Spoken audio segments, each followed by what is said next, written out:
Salut à tous. L'Amérique est désormais engagée dans une guerre brutale contre l'Iran qu'elle ne peut tout simplement pas gagner. Rien que sur les 30 derniers jours, les États-Unis ont tiré plus de 850 missiles de croisière Tomahawk sur des cibles iraniennes. Chaque missile coûte jusqu'à 6 millions et l'Amérique n'en produit qu'environ 90 à 100 par an. Cela signifie que le Pentagone vient de brûler 5 à 8 années de production en un seul mois.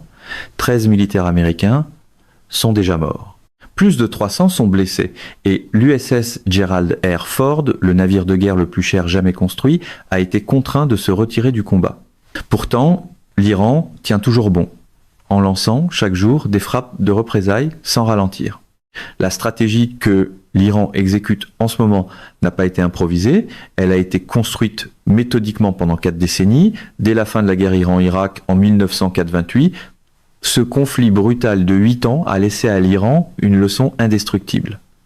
On n'affronte jamais l'Occident dans une bataille frontale, directe, on se disperse, on crée des leviers dans des endroits que l'ennemi ne peut pas atteindre facilement. Et c'est exactement ce que l'Iran a passé les 30 années suivantes à faire. Il a renforcé le Hezbollah au Liban, soutenu les forces de mobilisation populaire en Irak, armé les Houthis au Yémen et implanté des réseaux de milices en profondeur en Syrie. Tandis que le reste du monde restait obsédé par le programme nucléaire iranien, l'Iran plaçait discrètement ses pièces sur tout l'échiquier. Le 28 février, lorsque les États-Unis et Israël ont lancé l'opération Epic Fury, ils pensaient affronter l'ancien Iran. Ils avaient prévu une frappe, éclair de décapitation pour en finir vite, près de 900 attaques en seulement 12 heures. Le guide suprême Ali Khamenei aurait été éliminé, des commandants de haut rang du corps des gardiens de la révolution islamique, le CGRI, neutralisés, des défenses antiaériennes anéanties. Le Pentagone lui-même a décrit le barrage initial comme représentant 2 fois la puissance de feu de toute la campagne de Shock and Awe de 2003 contre l'Irak. Pendant un bref instant, il a semblé que le plan avait fonctionné, mais l'Iran ne s'est pas effondré. Le gouvernement a continué de fonctionner, les missiles ont continué de partir, et l'Iran a activé un système de pression régionale si vaste qu'aucun nombre de missiles Tomahawk ne pourrait jamais l'éteindre. Le récit vendu par les pro-Trump présentait cela comme un knock-out taillé pour la télévision, comme si la géopolitique n'était qu'un autre meeting avec un meilleur éclairage. Il faut parler précisément de la façon dont ce système fonctionne, car les seuls chiffres des coûts vont complètement changer la manière dont cette guerre est comprise. Un seul drone iranien, Shahed 136, coûte entre 20 000 et 50 000 $. Ce n'est rien de plus qu'un planeur motorisé chargé d'explosifs, construit à partir de pièces commerciales disponibles sur étagère. Maintenant, comparez cela à l'intercepteur Patriot PAC-3 que les États-Unis et les États du Golfe utilisent pour l'abattre. Environ 4 millions de $ par tir, l'intercepteur THAAD, pour les menaces à plus haute altitude, coûte entre 12 et 15 millions de $ l'unité. L'échange de coûts est totalement déséquilibré en faveur de l'Iran, souvent des dizaines, voire des centaines de fois moins cher pour l'attaquant que pour le défenseur. Depuis le 28 février, l'Iran a lancé plus de 2000 de ces drones dans la région. Le Center for Strategic and International Studies estime que les forces de la coalition ont dépensé 7 milliards de $ en intercepteurs au cours des 100 premières heures seulement. Sur les 16 premiers jours de ce conflit, la facture cumulée pour les États-Unis, Israël et les pays du Golfe a atteint environ 26 milliards. Et voici le détail qui devrait inquiéter tous les planificateurs de défense de la planète. Lockheed Martin ne produit qu'environ 600 intercepteurs Patriot par an. Ce rythme de production ne peut pas être augmenté rapidement, car la chaîne d'approvisionnement dépend de fournisseurs uniques, avec des délais qui se comptent en mois. Même avant le début de l'opération Epic Fury, les stocks de Patriot étaient déjà tombés à seulement 25% du niveau que le Pentagone jugeait sûr, épuisés par la guerre de 12 jours de juin 2025 et par la longue campagne menée en mer Rouge. La plupart des gens pensent que cette guerre est définie par la campagne aérienne ininterrompue au-dessus de l'Iran. Des milliers de sorties, 11 000 cibles frappées par le commandement central américain, une puissance de feu massive déversée jour et nuit. En réalité, le front décisif ne se trouve pas du tout au-dessus de l'Iran. Il se situe dans une étroite bande d'eau de vin et un miles entre l'Iran et Oman, appelé détroit d'Ormuz, et l'Iran l'a fermé sans tirer un seul missile anti-navire. Ce que l'Iran a fait était d'une simplicité trompeuse et d'une efficacité brillante. Un petit nombre de frappes de drones sur des navires marchands près du détroit a déclenché un effondrement total du marché mondial de l'assurance. Le 5 mars, tous les grands assureurs maritimes avaient annulé la couverture des risques de guerre pour tout navire transitant par le Golfe. Pas de couverture signifie pas de transport commercial. Le trafic des pétroliers a chuté de 70% presque instantanément, puis est tombé pratiquement à zéro. Plus de 150 navires ont jeté l'ancre à l'extérieur du détroit et ont refusé d'avancer.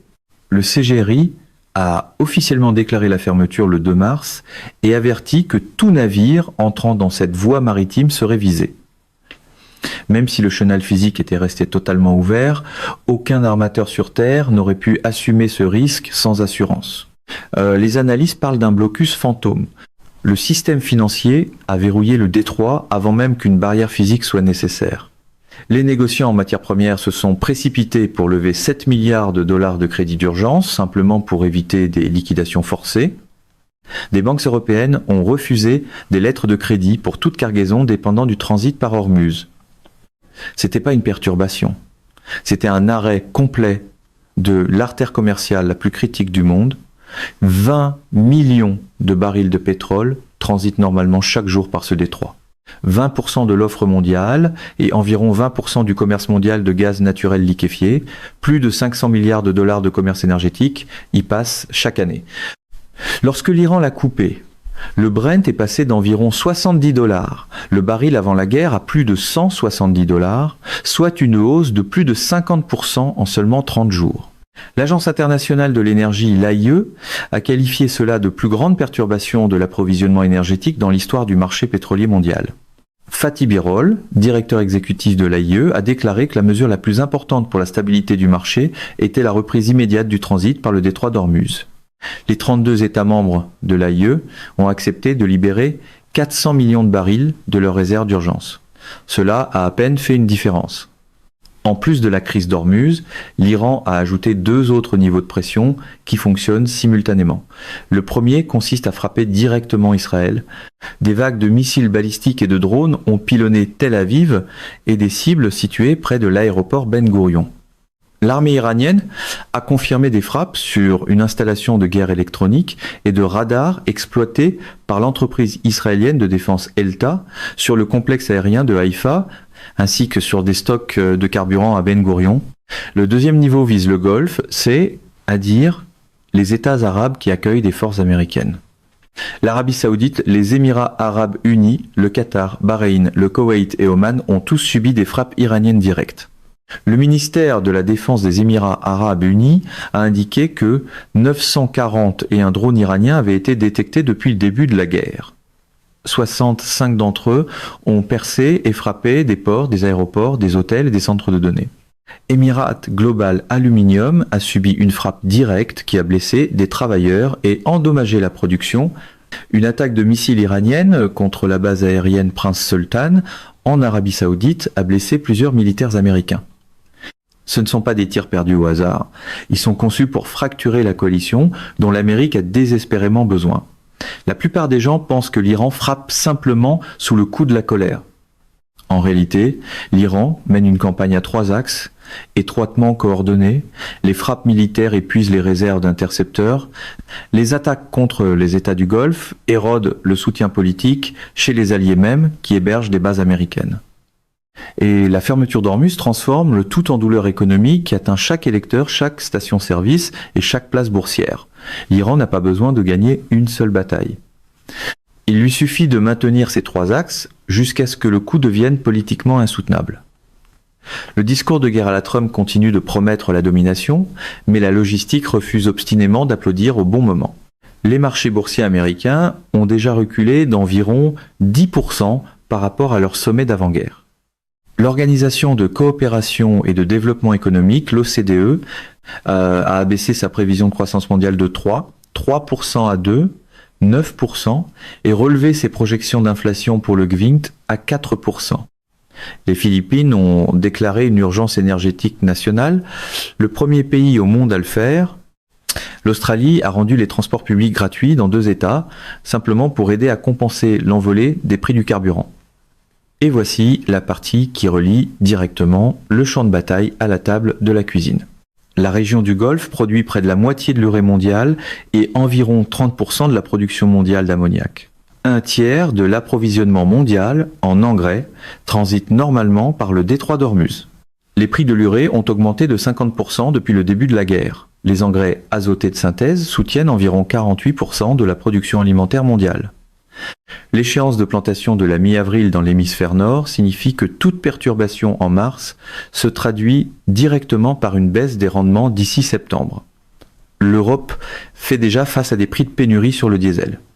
Le Pentagone lui-même est l'un des plus grands consommateurs de carburant au monde et chaque hausse de 10 $ par baril de pétrole ajoute environ 3 milliards de dollars à ses coûts annuels de fonctionnement.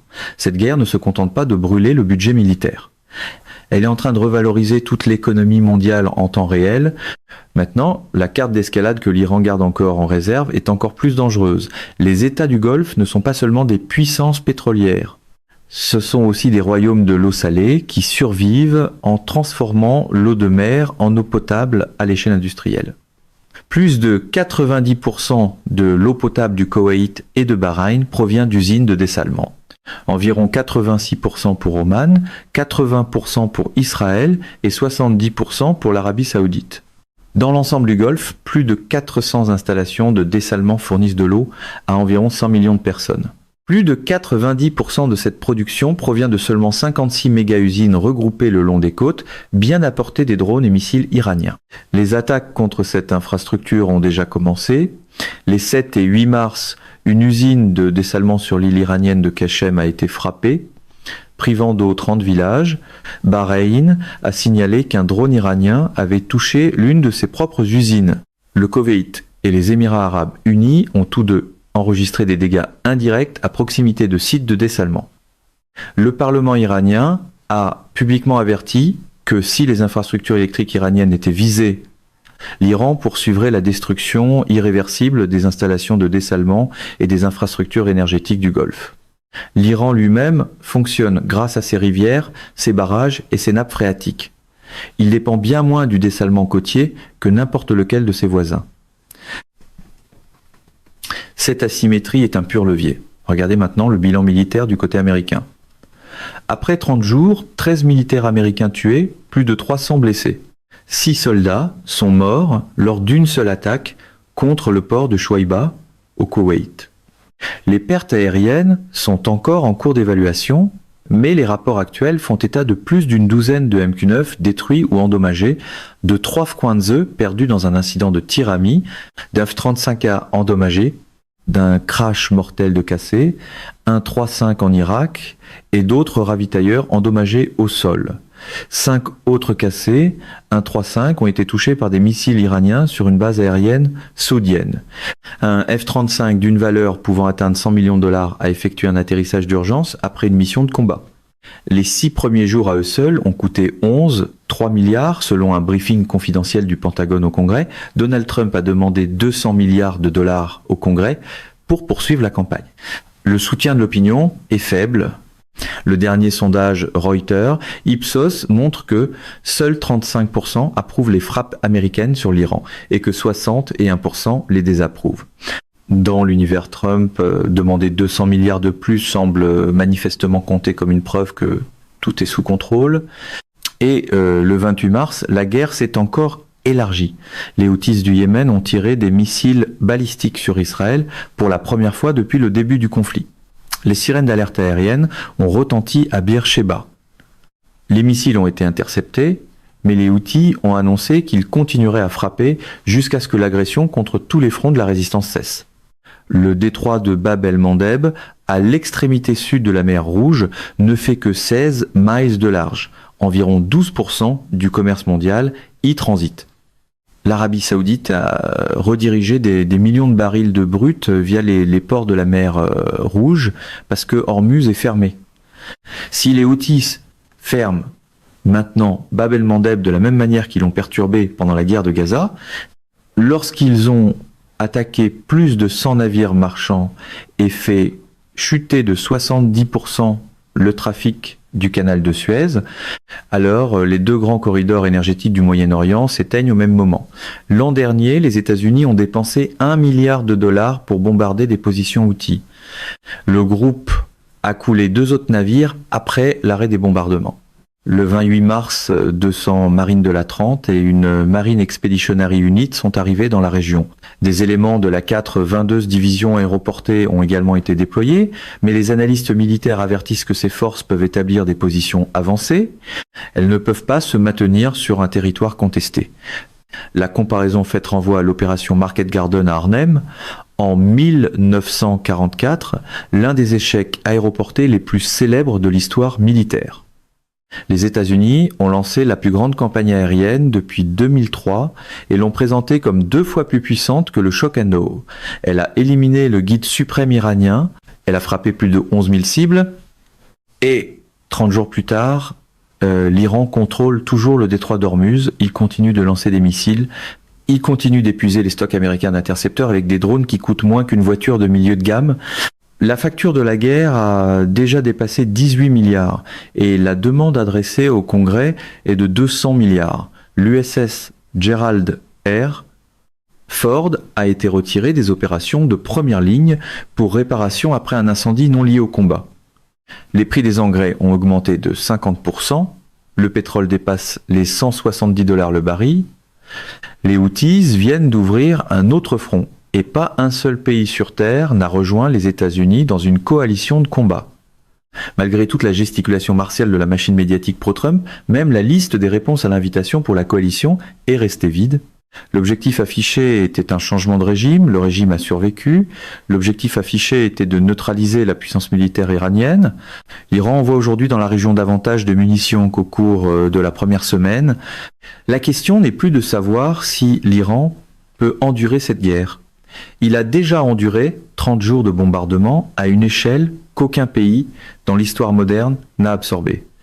La vraie question est de savoir si les États-Unis peuvent se permettre de continuer à mener une guerre sans coalition, sans stratégie de sortie, sans victoire claire, face à un adversaire dont toute la doctrine a été construite autour d'un principe simple.